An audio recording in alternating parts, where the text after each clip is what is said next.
Sir చెప్పండి. ఏదైతే పేర్నేని నాని గారు గతంలో ఏదైతే బియ్యం మాయం అయిన కేసులో వాళ్ళ మిస్సెస్ మీద కేసు పెట్టిన పరిస్థితి, కానీ ఆ కేసులో అలాంటి 7 ఏళ్ళు శిక్ష పడే కేసు కాదు, మా మీద అన్యాయం అక్రమం చేస్తున్నారు, ఈ గవర్నమెంట్ వచ్చిన తర్వాత మా మీద దాడులు చేస్తున్నారని చెప్పి అంటున్నారు. నిజంగా నా పరిస్థితి ఉందంటారు అసలు? పేరు నాని గారు మాట్లాడేవన్నీ అబద్ధాలు, అసత్యాలు మాట్లాడతారు. ఇప్పుడు ఆ గవర్నమెంట్లో ఉండగా జనాలకి పంచిపెట్టాల్సిన రేషన్ బియ్యం తీసుకొని వాళ్ళ సొంత గోడౌన్లో పెట్టుకొని ఎక్స్పోర్ట్లు చేసుకుంటూ అక్రమంగా దొరికిపోయి మమ్మల్ని అక్రమంగా కేసులు పెట్టారంటే అది చాలా దుర్మార్గం, దారుణం. అంటే గతంలో కూడా ఏదైతే షిప్ అన్నారు, సాక్షాత్ పౌరసరఫరాల శాఖ మంత్రి గారు కేసు పెట్టారు. ఆ కేసుకి ఈ కేసుకి అసలు డిఫరెన్స్ చాలా ఉంది, మా మీద కావాలని ఇరికిస్తున్నారని చెప్పి అంటారు. నిజంగానే ఆ పరిస్థితి ఉందంటారు అసలు? ఇప్పుడు దొరికిపోయిన తర్వాత అనేకం చెప్తారు, దాన్ని తప్పించుకోవాలంటే అనేక మార్గాలు ఉంటాయి. దాన్ని ఎలా తప్పించుకోవాలో ఈ వైసీ పార్టీ వాళ్ళకి బాగా తెలుసు. అలాగే ఎప్పుడు కూడా వాళ్ళు ఎదటి వేరే మీద బురద తల్లి ఎలా తప్పించుకోవాలో ఆ ఇత్తులు జత్తులు అన్నీ కూడా వైసీపీ పార్టీలో జగన్మోహన్ రెడ్డి బాగా నేర్పాడు. ప్రతి ఒక్కళ్ళని తిడతాం, అక్రమంగా దోసుకోవడం చేయటం, ఇదే వాళ్ళ యొక్క ఉద్దేశం. అయితే ఇక్కడ ఏదైతే వాళ్ళ ఇంకో కాకాని గోవర్ధన్ గారు మాజీ మినిస్టర్ గారు ఉన్నారు, అన్యాయ అక్రమ కేసు పెట్టారు, మామిడికి బెయిల్ రానికుండా చేస్తుంది ఈ గవర్నమెంట్ అని చెప్పి అంటారు. ఆయన అక్రమ మైనింగ్ వ్యవహారంలో కోర్టు చెప్పిన దాన్ని కూడా ఫాలో అవడం తప్పు అన్నట్టు మాట్లాడుతుంది. దాన్ని ఎలా చూస్తారు? ఇప్పుడు అక్రమ మైనింగ్ అనేది ఈ జగన్ ప్రభుత్వం వచ్చినాకే మొదలుపెట్టారు. వాళ్ళకి దాచుకోవడం తప్పితే ఇంకొక వ్యవహారం తెలియదు. ఎంతసేపు ప్రజల సొమ్ముని అప్పళంగా దోసుకోవడం, ఈ మైనింగ్ వ్యవహారం అనేది చాలా దారుణం. ఇంతకుముందు కూడా ఎన్నో గవర్నమెంట్లు చేసినాయి, కానీ ఇంత అక్రమంగా ఎవరు దాచుకోలేదు. పైగా వాళ్ళ గురించి ఎవరైనా ఎదిరిస్తే వాళ్ళని తీసుకెళ్ళి జైల్లో వేయటం, నిర్బంధించటం, బాగా లేదంటే చంపేయటం, ఇది ఈ గవర్నమెంట్ కొండ విధానం, పోయిన గవర్నమెంట్ కొండ విధానం. అది జగన్ రెడ్డి పాలనలో ప్రజలందరూ కూడా అందుకే విసిగిపోయి ఈ కూటమి ప్రభుత్వాన్ని గెలిపించారు. కానీ ఆయన అన్నాడుగా, దొంగతనంగా గెలిచారు, రిగ్గింగ్ చేసి ఆయన ఈవీఎం ట్యాంపరింగ్ చేసి గెలిచారని చెప్పి అన్నాడు. ఆయన దొంగతనాలు చేయలేదు, ఈవీఎంలో మోసం చేయలేదు. అలా అనుకుంటే ఆయనకి అప్పుడు 150 సీట్లు వచ్చేవి కాదు. జనాల్లో మార్పు వచ్చింది.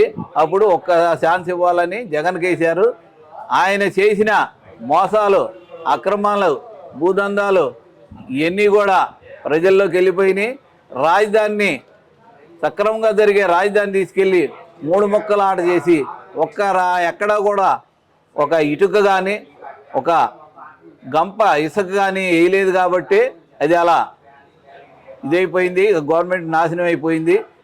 అలాగే పోలవరాన్ని కూడా పూర్తిగా నాశనం చేశాడు.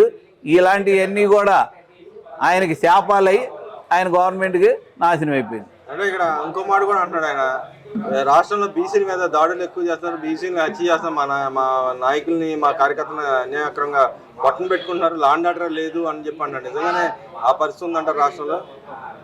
అసలు బీసీలని అక్రమంగా నిర్బంధించింది, చంపేసింది వాళ్ళ పార్టీ వాళ్ళు. ఇప్పుడు చంద్రయ్య అనే వ్యక్తిని అనవసరంగా గొంతుకొచ్చి చంపారు. జై జగన్ అన్నమంటే నేను అన్ను అనే ఒక మాటకి ఆయన గొంతుకొచ్చి చంపేశారు. అలాగే ఒక పద్మశాలి అతన్ని అనవసరంగా చంపేసి ఇలాంటి బీసీ నాయకుల్ని ఎంతోమందిని చంపేశారు. ఒక మాస్క్ అడిగినందుకు డాక్టర్ సుధాకర్ గారిని నడి రోడ్డుపై పెడరెక్కలు ఇడిచి జనమంతా చూస్తుండగా ఆయనకు ఒక పిచ్చోడని ముద్ర వేసి చాలా తీవ్రంగా బాధించి బూటుకాలతో తన్నారు. దాని మూలనే అసలు నన్ను అడిగితే ఆయన గవర్నమెంట్ పతనానికి అక్కడే నాంది పలికింది. అంటే ఇక్కడ గతంలో ఏదైతే మీరు చెప్పిన సుధాకర్ గారు ఉన్నారు, హోమ్ మినిస్టర్ గారు వాళ్ళ మదర్ దగ్గరికి వెళ్ళి భరోసా ఇచ్చారు, ఈ కూటమి ప్రభుత్వం న్యాయం చేస్తానని చెప్పింది. ఏదైనా న్యాయం చేస్తారని మీరు భావిస్తున్నారు? ఆయనకి సుధాకర్ గారికి తప్పనిసరిగా న్యాయం చేసే వ్యవహారం చేస్తారు చంద్రబాబు నాయుడు గారు. ఆయన దృష్టికి వెళ్ళిందంటే వాళ్ళకి తప్పనిసరిగా న్యాయం జరిగిద్దని తెలియజేస్తారు. అదేవిధంగా నిన్న జరిగిన పార్టీ ఆవిర్భావ దినోత్సవంలో సీనియర్లు కొంతమందిని పాలిట్ బ్యూరో నుంచి తప్పించి కొత్త వాళ్ళకి అవకాశం ఇవ్వాలని చూస్తుందని సోమిరెడ్డి గారు ఆహ్వానించారు. కానీ వైసీపీ నాయకులు కానీ వైసీపీ వాళ్ళ పేపర్ కానీ చెప్తా ఉంది సీనియర్ని మంగళం పాడుతున్నారు, పొగబెట్టకుండా బొమ్మను కూడా పొగబెడుతున్నారని చెప్పి అన్నారు. నిజంగానే ఆ పరిస్థితి ఉందంటారా, లేకపోతే సంస్థాగతంగా వీళ్ళు ఈ పార్టీని తీసుకునే దానికి వాళ్ళకెందుకు ఆ విధమైన ఇది అంటారు? ఇప్పుడు పార్టీ అన్నాక కొత్త నీరు వస్తుంటుంది, పాత నీరు పోతుంటుంది, యువకులకు కూడా అవకాశం ఇవ్వాలి అనే ఆ ధోరణిలో ఉంటారు. చంద్రబాబు నాయుడుగా మన ఎన్టీ రామారావు గారు పార్టీ పెట్టినప్పుడు పార్టీలో అందరినీ కూడా యువకులనే తీసుకున్నాడు. ఆ రోజు మన అయ్యన పాత్రుడు గారు కానీ, యనమల రామకృష్ణుడు గారు కానీ, కాగితపు వెంకట్రావు గారు కానీ, ఇలాంటి వాళ్ళు అందరూ కూడా అప్పుడు పార్టీ పెట్టినప్పుడు అందరు యువకులే. వీళ్ళందరూ కూడా యువరక్తంతో ఉరకలేసేది పార్టీ.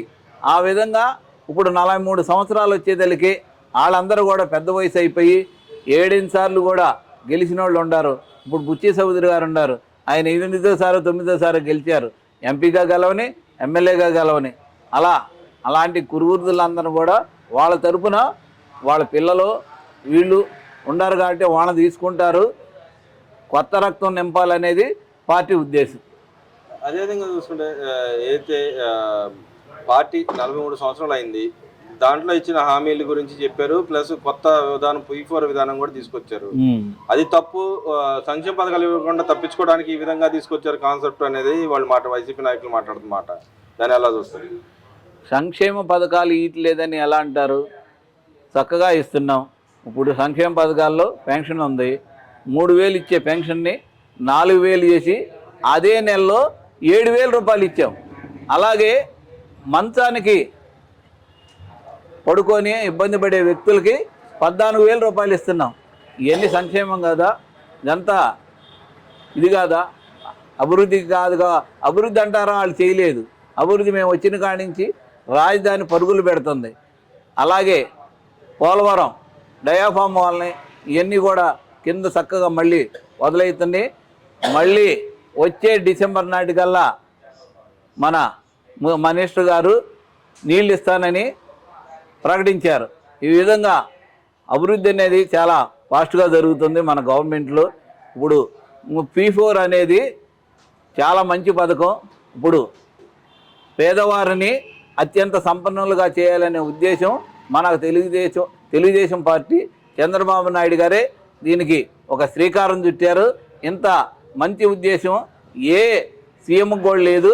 ఆయన జనాల్ని P4 విధానంలో ధనికులందరూ కూడా పేదవారికి పెట్టుబడి పెడితే వాళ్ళు కూడా వ్యాపారాలు, చిన్న చిన్న వ్యాపారాలు, కొత్త కొత్త విధానాలతో ముందుకు వెళ్ళి వాళ్ళు కూడా ధనవంతులైతే మన రాష్ట్రం అంతా కూడా చక్కగా సౌభాగ్యంగా ఉంటుందనే ఉద్దేశంతోనే ఈ P4 విధానాన్ని చంద్రబాబు నాయుడు గారు తీసుకొచ్చారు. ఎలా అంటారేమో, ఇప్పుడు ఉదాహరణకి ఒక బీసీ వ్యక్తి ఉన్నాడు, అతనికి డబ్బులు లేనప్పుడు ఇప్పుడు ఏదైనా కాంట్రాక్ట్ చేసుకోవాలనుకున్నాడు, అతను డబ్బులు లేవు. అదే మనం ధనికులు ముందుకొచ్చి పెట్టుబడి పెట్టారనుకో, చక్కగా కాంట్రాక్టులు చేసుకుంటాడు, ముందుకు వస్తాడు, తన కుటుంబాన్ని పోషించుకుంటాడు, ₹1 సంపాదిస్తాడు. ఆ విధంగా ముందుకు వెళ్ళిపోతారు. ఇంకో విధం ఏంటంటే, అలాగే ఒక ఇండస్ట్రీ పెట్టుకోవాలనుకో, దాన్ని ఆ పేదవాళ్ళు ఏం పెట్టుకోలేరు. వాళ్ళు కూడా వీళ్ళని భాగస్వామ్యం చేసి వాళ్ళకు కూడా అవకాశం ఇస్తే వీళ్ళకుండా తెలివితేటలు, వీళ్ళ కడప బీసీలకు కానీ ఎస్సీలు వీళ్ళందరికీ ఉండే కష్టపడి తత్వంతో చాలా అభివృద్ధి చెందడానికి అవకాశం ఉంటుంది. ఈ P4 విధానం అనేది చాలా మంచి స్కీము. దీన్ని అందరూ కూడా అభినందించాలని సీఎం గారికి మళ్ళీ ప్రత్యేకంగా ధన్యవాదాలు కూడా తెలియజేస్తున్నాం. అంటే ఇక్కడ అంబటి రాంబాబు గారు అంటున్నారు, ఏప్రిల్ ఫూల్ చేయడానికి ఇలాంటి పథకం తీసుకొచ్చాడు, దానివల్ల ఉపయోగం లేదు, అది ఈ సంక్షేమ పథకాలు ఇవ్వకుండా మోసం చేయడానికి, మళ్ళీ మోసాల విధంగా ప్రవర్తించడానికి తీసుకొచ్చని చెప్పి అన్నాడు. ఇప్పుడు అంబటి రాంబాబు అనే వ్యక్తి ఒక ఆంబోతు అంటారు, ఆయన్ని ఆంబోతు అంటారు. ఎందుకంటే గొంతు వేసుకొని అరుతుంది తప్పితే ఒక విధానం తెలియదు, ఒక ఇది తెలియదు ఆయనకి. ఎంతసేపు పోలవరంలో ఏం జరిగిందో ఆయనకి తెలియదు. ఆయన ఒక మినిస్టర్గా చేశాడు పోలవరం గురించి. ఆయన చెప్తే ఎవడుంటాడండి? ఆయన చెప్పేది ఏంటి మాకు? అదేవిధంగా ఆ, అదేవిధంగా పవన్ కళ్యాణ్ బీజేపీ వాడుకుంటుంది, మళ్ళీ వాడుకొని ఏదైతే తమిళనాడులో కూడా పార్టీని అభివృద్ధి చేయడానికి పవన్ కళ్యాణ్ బాగా వాడుకుంటుందని చెప్పండి. నిజంగానే ఆ పరిస్థితి పవన్ కళ్యాణ్ గారికి ఉందంటారా? లేదండి. పవన్ కళ్యాణ్ గారు తెలుగుదేశం పార్టీ, బీజేపీ పార్టీ, కూటమి ప్రభుత్వం అనేది ఇక్కడ చాలా చక్కగా బాధ్యతలు నిర్వహిస్తుంది. ఎక్కడా కూడా చిన్న ఇబ్బంది కూడా లేదు. అందరూ కూడా కలిసికట్టుగా పనిచేస్తున్నారు. పైగా ఈ గవర్నమెంట్లో ఎక్కడ అవకాశం దొరికిద్దని వైసీపీ వాళ్ళు సర్వ ప్రయత్నాలు చేస్తున్నారు, కానీ వాళ్ళకి అవకాశం దొరకట్లా. దొరికితే విడగొట్టేయాలని సాయి శక్తుల జగన్ గారు ప్రయత్నిస్తున్నారు. ఆ అవకాశం కూడా పవన్ కళ్యాణ్ గారు, ఇటు చంద్రబాబు నాయుడు గారు ఇద్దరు ఆ అవకాశం ఇట్లేదు.